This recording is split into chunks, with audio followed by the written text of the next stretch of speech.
बेरोजगारी में धकेल दिया है। दिल्ली तक जाएंगे, जान दे देंगे अगर नहीं पहन रहे तो।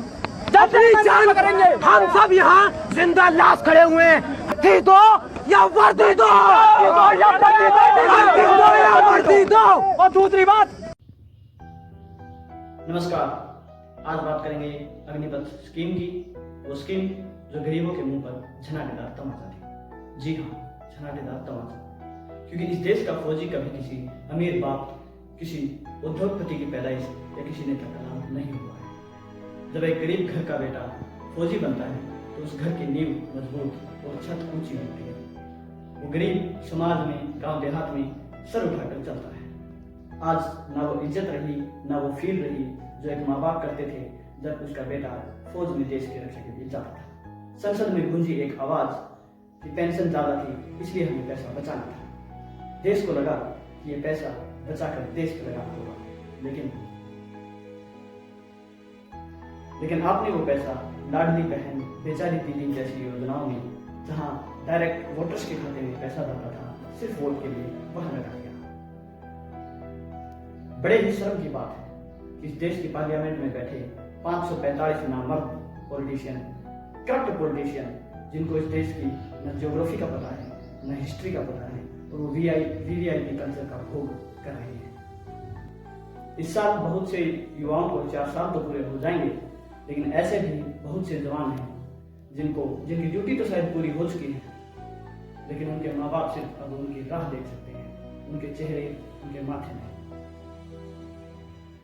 आइए एक नजर डालते हैं अग्निपथ स्कीम के तहत शहीद हुए अग्निवीर शहीदों पर।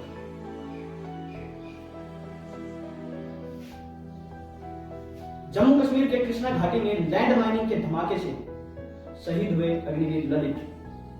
20 वर्षीय अग्निवीर आदेश चाइना बॉर्डर पर तैनात गोलीबारी में शहीद। लद्दाख में तैनात अग्निवीर मनीष इसी साल 26 मार्च 2026 को शहीद। अग्निवीर करण सिंह राठौड़ जो शहादत से ठीक 2 घंटे पहले अपनी जननी मां से बात कर रहे थे। सियाचिन के 20,000 फीट पर तैनात अग्निवीर अक्षय किसी नेता या किसी बड़े पॉलिटिशियन का बेटा नहीं था। असम में रेस्क्यू ऑपरेशन में राजगढ़ का लाल अग्निवीर सचिन अपनी मां का इकलौता बेटा था। इस देश की हाईएस्ट बैटलफील्ड सियाचिन पर तैनात 3 जवान, जिनमें से 2 अग्निवीर -60 डिग्री टेम्परेचर पर देश को अपनी जान जोखिम में डालकर खड़े थे। वो शायद इसलिए खड़े थे ताकि देश की राजधानी दिल्ली में लुटेरे ना घुसे, लेकिन लुटेरे देश की गृह राजधानी दिल्ली में पार्लियामेंट में बैठकर एक दूसरे से चेयर फाइट करते हैं। खैर 9 सितंबर 2025 को तीनों जवान शहीद हो गए और अपना तन मन धन इस देश के नाम कर गए। एक और जहां चाइना अपने सैनिकों को 2 से 3 साल की ट्रेनिंग दिलाता है, वहीं भारत मात्र 6 महीने के ट्रेनिंग पीरियड के बाद सैनिकों को ड्यूटी पर गश्त कर देते हैं। इसी प्रकार अमेरिका, रूस, इजराइल जैसे बड़े देश लाखों खर्च कर अपने सैनिकों को 2 से 3 साल की ट्रेनिंग दिलाते हैं। आइए समझते हैं ये पैसा बचाकर पॉलिटिशियन कैसे अपने फायदे के लिए इस पैसे को यूज करते हैं। मुख्यमंत्री लाडली बहन योजना 1500 रुपए हर महीना हर महिला के खाते में, टोटल खर्च सालाना 20,000 करोड़। महाराष्ट्र इलेक्शन के दौरान शुरू की गई 2024 में लाडली बहन माझी योजना, जिसमें पहले 1500 रुपए हर महिला के खाते में जाते थे, अब ये 2100 रुपए हर महिला के खाते में हर महीने जाएंगे।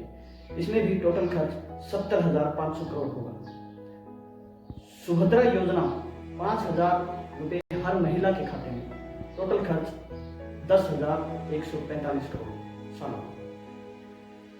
देश की राजधानी दिल्ली में वोट बटोरने के लिए शुरू की गई महिला समृद्धि योजना, हर महीने हर महिला के खाते में 2500 रुपए डायरेक्ट डाले जाएंगे।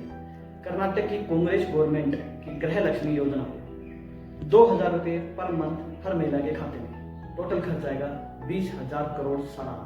यहाँ गौर करने वाली बात यह है कि यही वो स्कीम है जिसने कर्नाटक में कांग्रेस गवर्नमेंट की वापसी कराई थी। इन जैसी बहुत सी स्कीमें देश में चलाई जा रही हैं। ये स्कीम्स किसी उदारवादी उद्देश्य के लिए नहीं, बल्कि इलेक्शन से कुछ दिन पहले वोट बटोरने के लिए चलाई जाती हैं। सोचिए, देश की सीमा पर खड़े जवान की कटौती करके फ्री में वोटर्स के खातों में पैसे डालकर वोट लेना कहाँ की देशभक्ति है? अगर यही इस देश की देशभक्ति है तो किसान के बेटों का नाम इस देश के देशभक्तों की लिस्ट से हटा दिया जाए। धन्यवाद।